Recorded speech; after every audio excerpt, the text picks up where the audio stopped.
Well, I've been asked by a subscriber to do a disassembly video on Uberti's Model 1849 pocket model. So, before I do that, I'm going to tell you, the key thing you need for disassembly are screwdrivers, right? I use a complete set of Brownell's Magnatip screwdrivers, and this is a complete gunsmith set.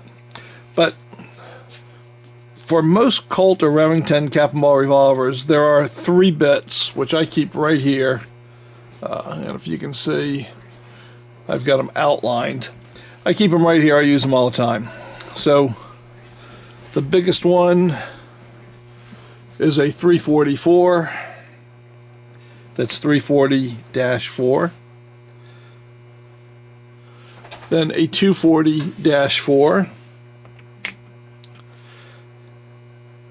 And a 210-3. Those will do just about every chore on just about every Colt or Remington cap and ball revolver, except this one. For this one, out of those 3, the only one I use is the smallest one, the 210-3. And actually, for most of the screws in this, I'll use a 180-2.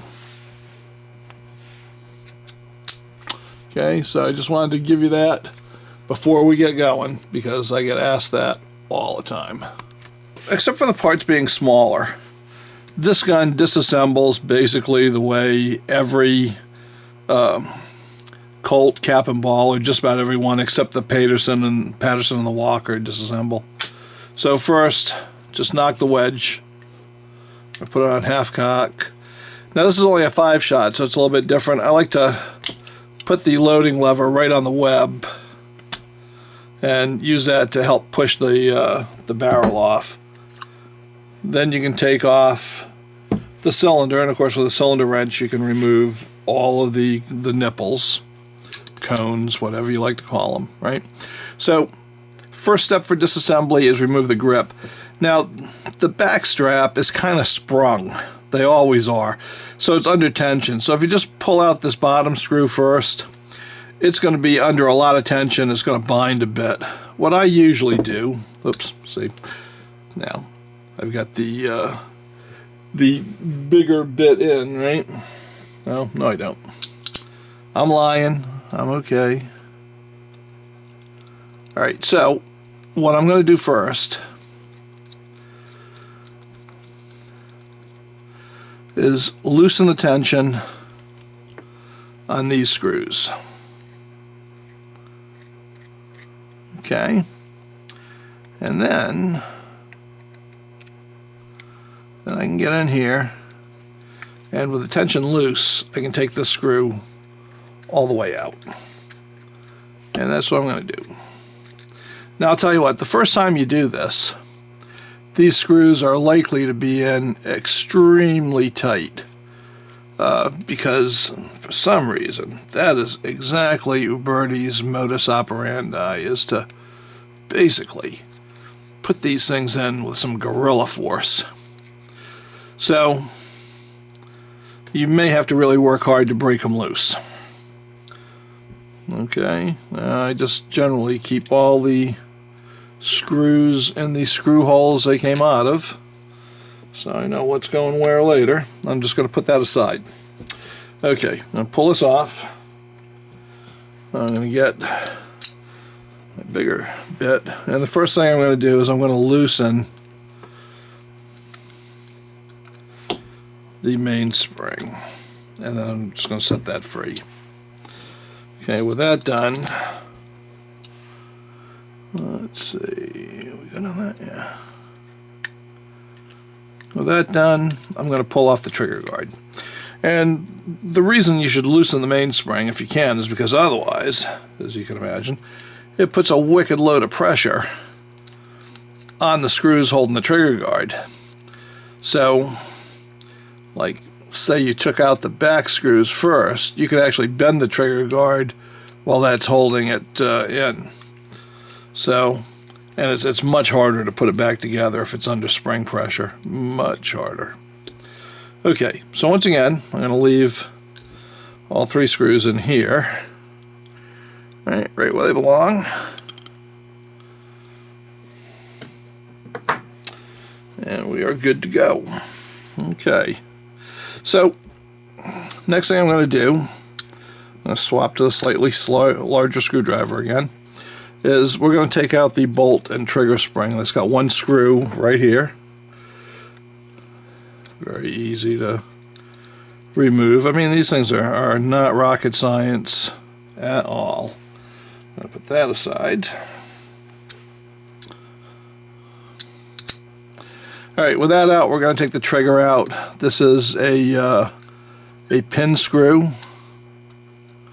So I'm going to get in there.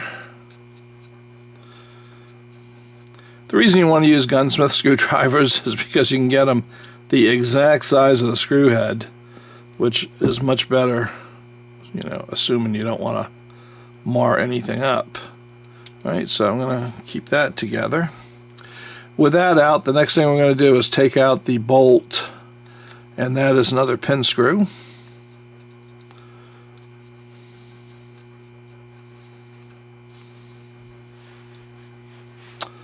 And the bolt's held against the side of the hammer, so you can either pry it out like that, won't hurt anything, or you can just wait till you take the hammer and hand out.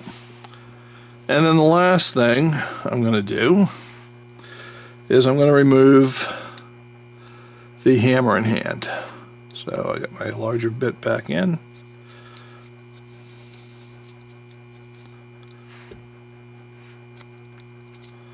And that just comes right out the bottom. Alright. So we're all apart. Pretty easy. And then you just put it back together in reverse order. Not too difficult. The hardest thing going back in is going to be this hand. And other than that, it's all pretty straightforward. The reason that hand can be hard is because Uberti, and this is not a case with Pieta, but Uberti kind of has a step in here. It's just part of their machining process. So I'm going to start this off by putting the hand right in the hand slot. Right, we want it right in that that slot, and it might hang up like it's hanging up right now for me. So when that happens, you can just take anything really and just put a little back pressure on it. Oops.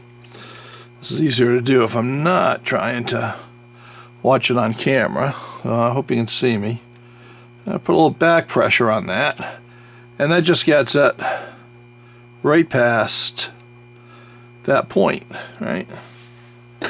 And then I'm lined up again, and I can put that that screw back in. All right. And then from there, it's just drop the bolt in, screw it in, drop the trigger in, screw it in, and put the grip back on. It's really not very difficult. In fact, there's no other tricks to tell you. So here's the rest of the procedure. Of course, we've already put the hammer and the hand in. So the next thing that's going to go in is going to be the bolt. I'll pull out the pin. And that's got to, of course, the legs have to fit in that little slot right there in the hammer so they can ride against the cam. I'm going to push it into its slot, and if I don't get it all the way there, I might have to feel it in. Okay, so then we're going to put the pin screw in. And let me grab my screwdriver.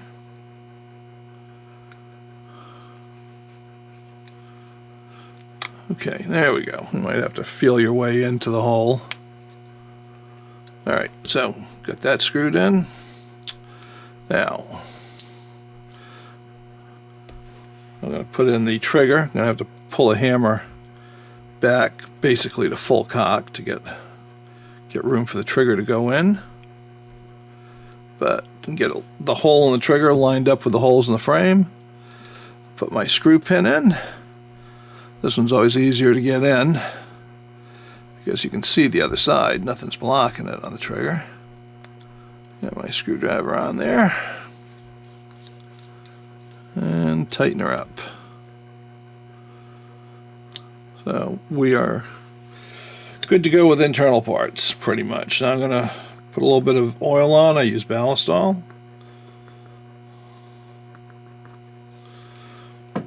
which is a good oil for black powder. Alright, so now I want my bigger screwdriver, and we are going to install the bolt trigger spring. Alright, so the spring's got 2 legs on it. One leg rests on the trigger, push the trigger all the way forward. One leg rests on the bolt. Line up the hole.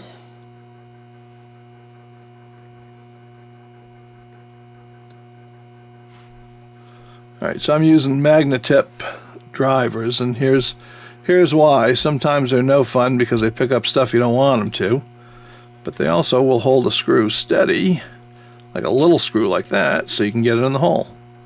Alright, so there we go. Trigger spring's good.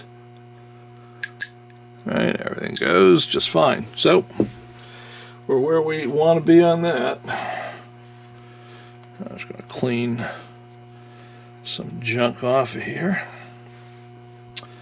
Alright, so now I go back to my smaller screwdriver, and now we're going to put the trigger guard back on. So knock the screws out of that. Okay, I usually line up the front screw first. Keeps life easy. Alright, so we'll get that. Come on, see, that's what happens with magnetic screwdrivers. There we go. So okay, so I'm putting in the front screw. Alright.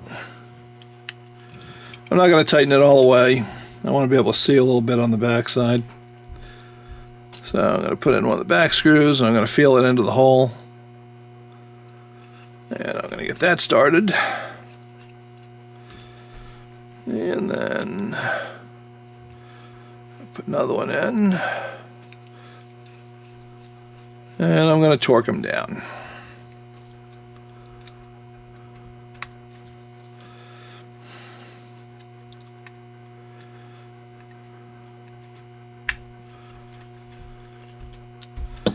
Alright, now I'm going to change bits again, and we need to move the mainspring.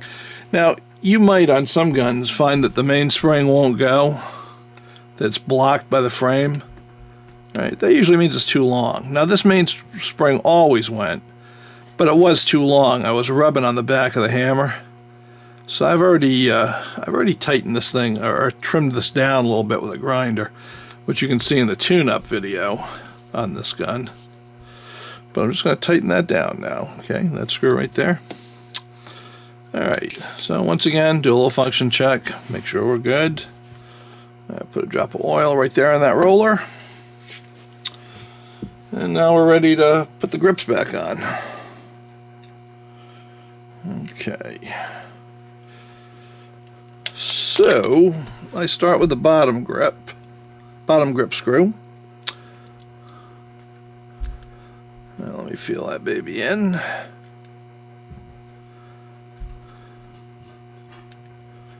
There we go. Alright, so I'm just going to get that started. I'll put my smaller bit back on. Alright, so I'm going to get that started, but not all the way down. Because like I say, these things are always a little bit sprung. So I might need a little leeway on my top screws. We'll see. Okay, so now I'm going to put one top screw in, and I'm going to try to feel it into the hole, which I got right here, I believe. Yep. Alright, so I feel it going down. That's good. I'm not going to go all the way. Want a little bit of room on this. I'm going to put the second one in and feel it down. Okay, so now I'm pretty happy. I'm going to put them almost all the way down. Alright, feeling happy, feeling good. Okay, so now I'm going to tighten up the bottom screw. I don't want a lot of pressure on that when I'm trying to tighten it. because these screws will pull the bottom screw a bit. But the bottom screw being tight really won't have any effect on being able to tighten up these guys, because they will go straight in. Okay. So now we put it on half cock. Put a little oil on here, a little ballistol. Make it happy. Put the cylinder on. Put the barrel on. Line it up. This one's got a couple of tight pins on it. Put the wedge back in.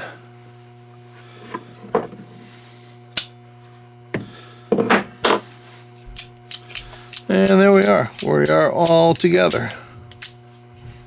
Okay, and that's how you do it, start to finish.